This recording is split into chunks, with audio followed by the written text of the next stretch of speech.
The sun was melting the pavement in front of Buckingham Palace, making the gold of the Royal Guard's uniform shine even brighter.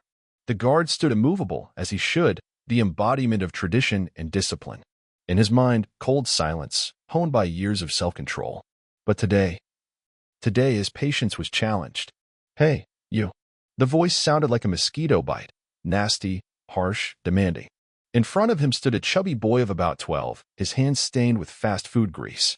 His cheeks were flushed from the heat, but there was something in his gaze that was repulsive. A familiar impunity. "You really can't move, can you?" chuckled the boy, twirling the phone in his hand. "Just standing there like a bot. You're a cringe." The guardsman stared straight ahead. Silence. But the boy didn't back down. Like a rat sniffing out another's weakness, he looked for a point to strike. "Bro, do you get paid for this?" "It's boring." He took a step closer, smiling with greasy smugness. "Look, how about this?" And he raised his hand. Middle finger. Clear, straight, right in the guardsman's face. The crowd gasped. A slight breeze ran across the formation, as if time stood still, emphasizing the moment. The guardsman froze inside himself. There was no anger, only calculation. Enemy found. Target marked. But he could not respond. Forbidden. Discipline above all else. The boy laughed. "Oh, what are you going to do now? Run crying to the queen?" The guardsman clenched his jaw, but remained monumentally calm. The boy came close, almost touching his chest with his sweaty body. "Hey, chat room, check this out," he shouted, holding up his phone. British bot it maxed out. Click. Camera. But in the same instant, his finger was trapped. The guardsman moved with lightning-fast precision. The white glove closed around the boy's fat hand, twisting his middle finger. Not breaking it, but making him feel the force. "AA." The boy's shriek ripped through the air. The phone flew out of his hand and smashed against a rock. The crowd gasped. The boy twitched, trying to break free, but the guardsman only tightened his grip slightly. "You think this is a game?" The voice sounded quiet, but there was something chilling in it. Chilling. The boy's eyes widened. He wasn't laughing anymore. "You think you can humiliate those who stand guard?" The crowd froze, as if afraid to interrupt the scene. The boy shook. "I was just messing around." The guardsman leaned a little closer. "Not everyone gets away with jokes, boy. Sometimes you have to pay for them." He opened his fingers sharply, and the boy fell to the ground. A dark stain on his trousers. The silence. The heat of the sun. And only the fear in the former hero's eyes. The guardsman took up his position again, as if nothing had happened. But the boy, he wasn't laughing anymore. "Excuse me," he muttered, but there was no response. The Royal Guard does not respond to provocation. It only teaches lessons. The sun baked mercilessly as it descended lower over Buckingham Palace, reflecting in the shiny buttons of the uniforms, in the glass screens of the tourist telephones, and in the eyes of those who had come to see. And in the eyes of those who came to watch someone seemingly just standing there. Guardsman James Stanton didn't move. His back perfectly straight, his shoulders turned, his breathing even. Dozens of eyes glided over him, looking for the slightest movement, the tiniest show of humanity, though to them he was just part of the spectacle. "Keep it level. Movement is a breach. You are the wall. Breathe easy, boy." The voice of the training instructor echoed in his mind. There was a familiar buzz around, the laughter of tourists, the clicking of cameras, the shouts of children, the smells of hot dogs and cheap coffee from street vendors. James was used to it. The days of wondering what people thought were long gone. But today something was different. Footsteps. Heavy, shuffling. The guardsman didn't look, but he felt it. Someone was getting too close. At first, just the familiar breach of distance. Then a voice. "Really? This is your job? To stand there and stare? That's what my mom gives me money for if I keep quiet for an entire class." The laughter seemed to permeate the air. Childish. But with that strange note of arrogance that even tormented. James' inner voice immediately shrank into a ball. "Don't react. Hey, look over here." Same voice, closer. Someone shook the air nearby. Then a slap on the chest. Light, but defiant. "Are you broken? Hold the line. Breathe. He's a child. Not your war." But my temples were already pounding harder. Not from resentment. It was fighting. My hands wanted to move forward, to push the insolent man away. But no. Silence. Freeze. Vague glare in the periphery of my vision, phones raised, cameras capturing every moment. "Look, everyone. I'm going to make him blink now." A shout. James could hear a crowd gathering around. It was familiar. Hundreds of moments like this. And all were trials. "This is your uniform. This is your honor. Be patient. Do you even get paid for being a piece of statue?" That voice again, closer. Hot breath in his face. "What if, like this?" And then, a click. The guy's hand came up. Middle finger, right in James' face. Time stretched out. James couldn't see, but he felt it. The crowd held its breath. The stares were penetrating. Someone whispered, "Oh my God." And in his head, a storm. A war inside. He's a child. But this neglect. It's too much. James' fingers clenched on the butt of his rifle so tightly that the white gloves creaked. Sweat dripped slowly down his temple beneath the heavy bear cap, but his body remained motionless. Just a little longer. Just a few more seconds. "Hell, give up. What a bore you are. You're all just bots." The heart in his chest thumped harder. But, no. And then, stains. Something would hit his shoe.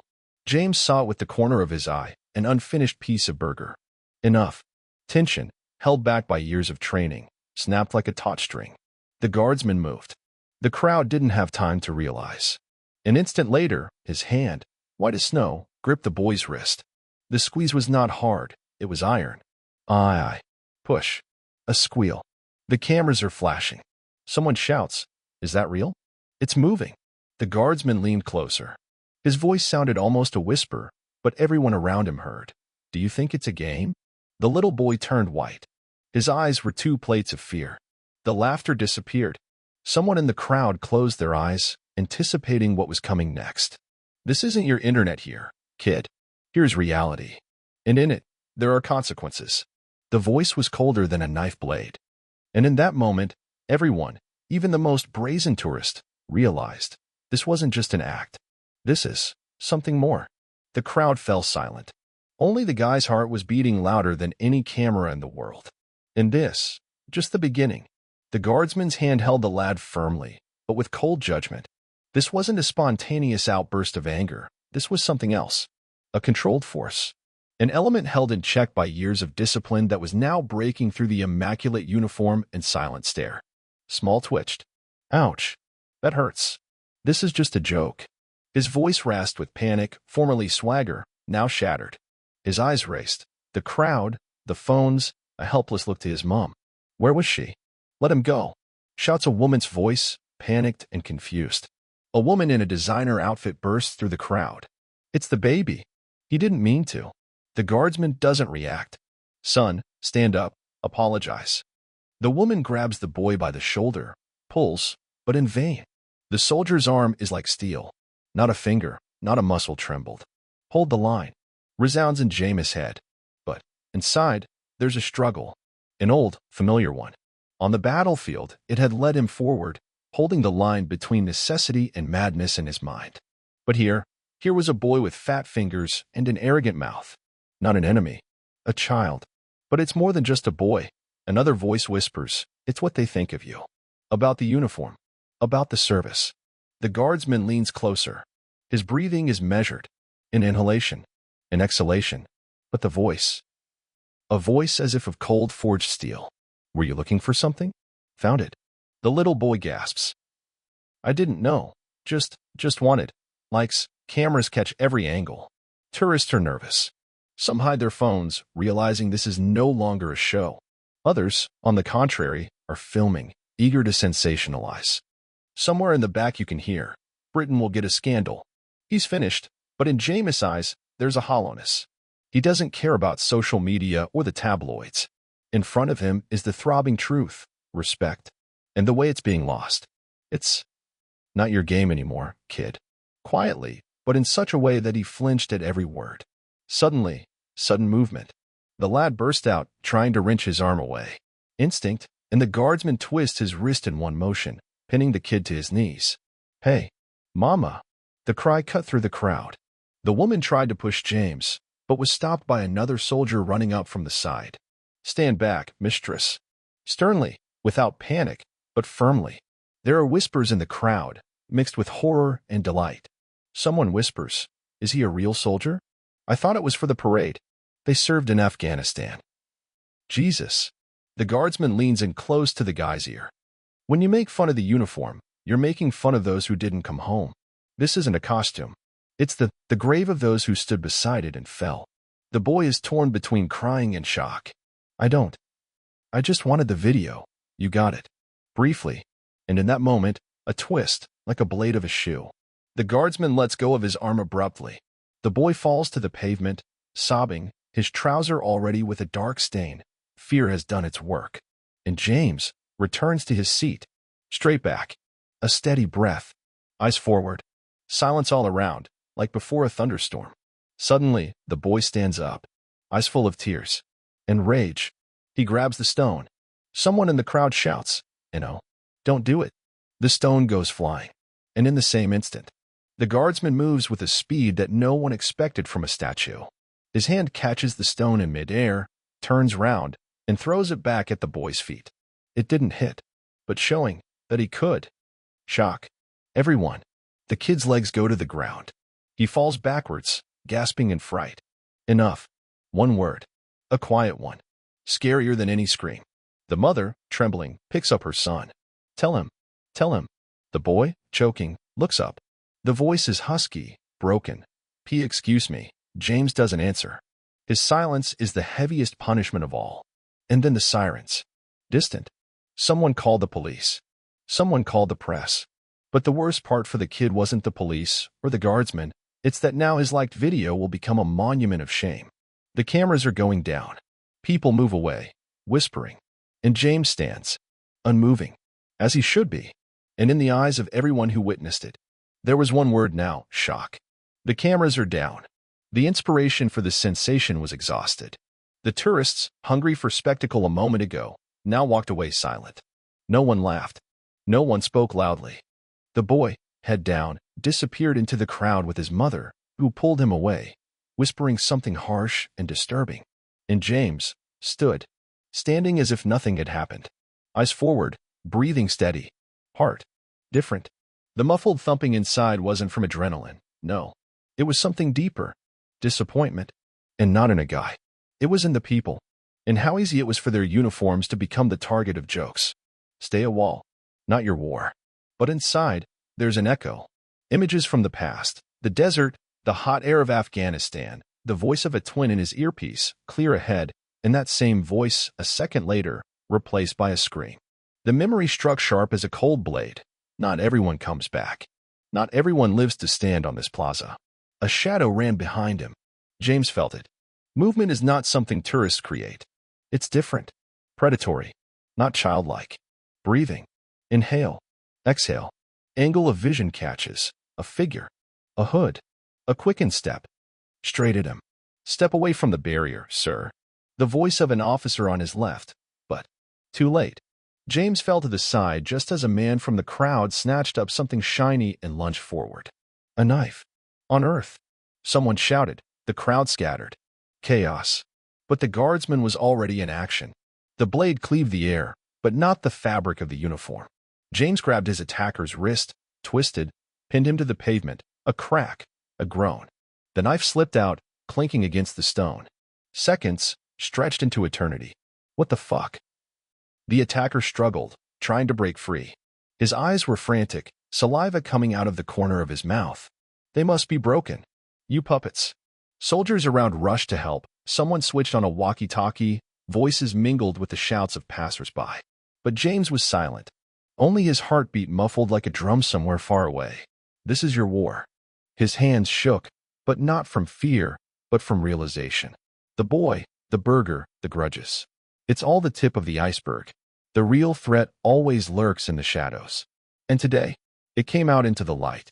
You think they're going to protect you? The attacker hiccuped. You're all pawns in the game, boy. Pawns to the king's chess. James stared and remained silent. The officer grabbed the intruder, pulling his hands behind his back, handcuffs clicking. Well done, Stanton. Get some rest. But the voice broke off, seeing the look on his face. He wasn't alone. James spoke softly, eyes scanning the crowd. Dozens of faces. Tourists. Cameras. But someone else. And suddenly, an explosion of laughter. In the crowd. Short, sharp, A gray coat. A man with dark glasses. Still smiling. A step back. One more. And disappeared into the crowd. "Hey, stop!" shouted from behind, but too late. "Chess, huh?" James inhaled the air, the metallic taste of adrenaline in his throat. "Let's see whose piece." There are sirens all around. The crowd is dispersing. Cameras, now aimed not at the show, but at the chaos. Someone shouts, "Is this a terrorist attempt? Was the boy involved?" But no one knows the answer. Not yet. They don't. James, shaking the dust off his sleeve, slowly walks back to his post. Back to the post again.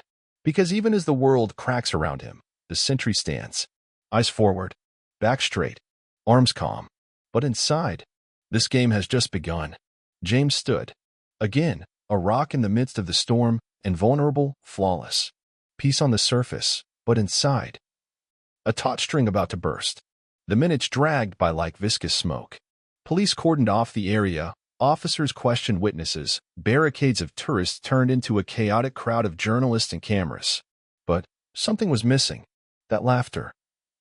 James remembered again the gray coat, the dark glasses, the smile that burned more than the heat. Too simple. Too open. And then, "Guardsman," the officer shouted, holding up a walkie-talkie. "Got a report. A suspicious rucksack has been found. East Wing. Urgent." The silence all around is cut off. The heart is a blade. James walks away. Footsteps are loud in my ears. Every movement is crisp. Every second is heavy. The crowd retreats, some cross, some dismount, some pale. Round the corner is him. A black rucksack. Alone. By the column, not far from the gate where the royal cortege was to pass in 15 minutes. A second, a decision. "Perimeter, clear," shouted the officer, but the crowd, instead of running, stopped, frozen between fear and curiosity. James approaches. His gaze slides over the fabric of the rucksack. No wires, no machinery. But his instincts scream trap. And then there's a click. Not the rucksack. Footsteps. Behind. James turns round. Gray coat. Dark glasses. A smile, wide, maddening.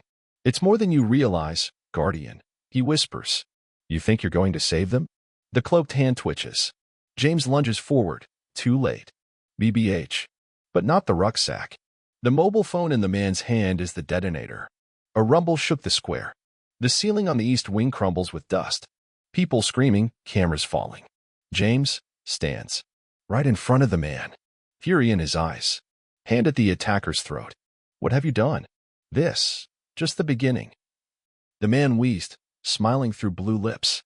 "Checkmate." Soldiers run up and twist the terrorist. James looks at the smoke, at the people, at the fact that he might not have made it in time. What if this is really just the beginning? Suddenly, a buzzing. A phone. On the ground. In falling, the man drops another device. Screen flashes. Timer. 012. 011. Another bomb. The officer shouts. "Everybody out." But there's too little time. It's too close. James stares. Seconds are dripping. Sweat on his temple. A voice in his head. "Run. Save yourself." And another. "You are a guardsman. You stand when others fall." A second. A choice. James grabs his phone, rushes to his rucksack, drags it away, 10 meters away. "Stantonino?" The officer shouts. Just a little more, some more, some more. 003. 002. And emptiness. A deafening sound in my ears. White mist. James opens his eyes. The sky is a blur. A face, someone's face above him. Does it look familiar? "Hang in there, boy," comes a distant voice. He threw him back. Second before, my hands are shaking. Body aching. But alive. And then the most shocking thing of all. In the midst of the crowd held by the police, a boy. The same one. His chubby fingers clutching a phone. Taking pictures. Everything. Eyes not fear. Delight. 30 million views will be mine. The little boy whispers. It's content. James, barely rising on his elbow, meets his gaze. The boy raises his middle finger. Again, in the crowd, to the laughter of schoolchildren nearby. A memory. A flash. An explosion. A victim. You. James whispers, but his lips won't listen. The world is like a crooked mirror. A terrorist attack. Blood. And a child content to catch. The shock, Not from the explosion. It's the people. Sirens howling. Someone pulls the blanket down over James. An officer. You're a hero, boy, but James only looks at the boy. He disappears into the crowd. A hero? He thinks. Or a puppet in a show for likes. Is it worth standing when the world has already collapsed?